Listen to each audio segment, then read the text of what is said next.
عبر الهاتف الأستاذ عبد العزيز العنقري، رئيس مجلس إدارة النادي الأهلي السابق، عضو شرف النادي الأهلي. وحشنا يا أبو سعود ومساك الله بالخير. يا هلا وسهلا أبو بدر، ومسي عليك وسعيد في المداخلة هذه، ومسي على الأخوان الموجودين الأستاذ عبد العزيز والمهندس طارق. كيف شايف المشهد الرياضي؟ والله الحقيقة هذه كنت أتمنى أن تكون المداخلة هذه في أجواء يعني أكثر ودية، أكثر من أجواء الاحتجاجات والخطابات، ولكن يعني أتمنى أن شاء الله هذه تكون سحابة صيف، وانه تكون يعني فرصه انه جميع المنتمين والعاملين في الوسط الرياضي انه يراجعوا قراءه اللوائح والانظمه، ومتى ما كان هناك تطبيق للوائح الانظمه واللي هي اعتقد واضحه سواء كانت الاسيويه او الدوليه ما حنواجه اي مشاكل من هذا القبيل.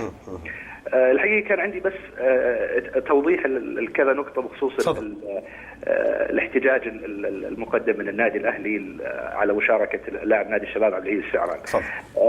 طبعا النقطه الاولى وهو السؤال: هل المشاركه اللاعب نظاميه ام غير نظاميه؟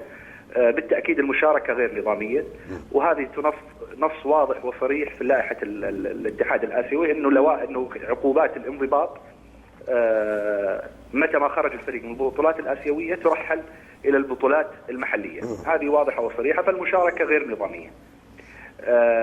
وهذه نقطة لا ينفيها أحد الطرفين، والاتحاد القدم لا ينفي أن اللاعب كان تواجده في الملعب غير نظامي، لكن حسب وجهة نظر نادي الشباب وفق موافقة خطية.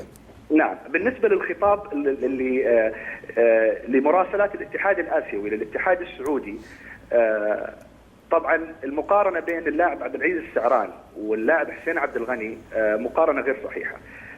الخطاب اللي جاء لحسين عبد الغني لنادي النصر بخصوص إيقاف عبد الحسين عبد الغني ونص إنه إيقاف محلي حصل بعد خروج النصر من البطولة الآسيوية، فكان هناك نص صريح إنه اللاعب أوقف لأجل غير مسمى ويوقف عن المباريات الرسمية سواء كانت آسيوية أو محلية، ولكن بسبب خروج النصر أوقف محليا.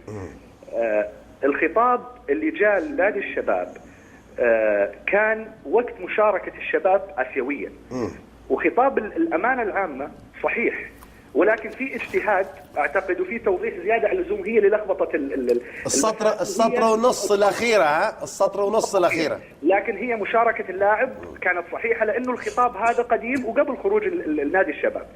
في نقطه انا احب اوضحها، انه هل الاتحاد الاسيوي مجبر بعد خروج الشباب، هل الاتحاد الاسيوي واجب عليه مراسله الاتحاد السعودي مره ثانيه واخبار انه اللاعب بسبب خروج الشباب يوقف اللاعب محليا؟ لا، الناس اللي تقول ان الاتحاد الاسيوي لم يخاطب الاتحاد السعودي بايقاف اللاعب. لا لحظه استاذ عبد العزيز، لا كيف؟ لا لازم عشان يخصم كم مباراه غاب في الاسيويه عشان يبلغ الاتحاد السعودي بعدد المباريات المتبقيه. انا يبدو لي كذا. اللي انا اعرفه انه اللائحه واضحه وصريحه. الاتحاد الاسيوي بما انه النادي خرج من البطوله الاسيويه ترحل تلقائيا، والدليل يعني اعتقد مثلا في نادي الهلال لم يخاطب الامانه العامه لانه قروا اللوائح وكانت واضحه بالنسبه لهم. نادي النصر لم يخاطب الامانه العامه ولم يشارك اللاعب حسين عبد الغني، كان عندهم اجتهاد يمكن بسبب عدم مشاركه اللاعبين اللي كانت كره صفر. لكن الاتحاد الاسيوي ارسل خطاب رسمي بعقوبه اللاعب عبد العزيز السعران. هل يجب عليه إرسال خطاب آخر بعد خروج نادي الشباب من البطولة الآسيوية وإخبارهم أنه بما أن نادي الشباب خرج من البطولة الآسيوية فالبطولات فيوقف محليا؟ هنا هذا السؤال. لكن أعتقد أنه النص واضح وصريح. البطولة وكان في ورش عمل قبل بداية البطولة الآسيوية شرحت جميع هذه الأمور والأنظمة الجديدة لجميع المتواجدين من كل الأندية اللي شاركت آسيوية. فأنا أعتقد أنه المسائل واضحة. ربط الخطاب اللي جاء من الاتحاد السعودي من الأمانة العامة أنه هذا هو السبب، أعتقد الخطاب كان وقت مشاركة الشباب الآسيوية.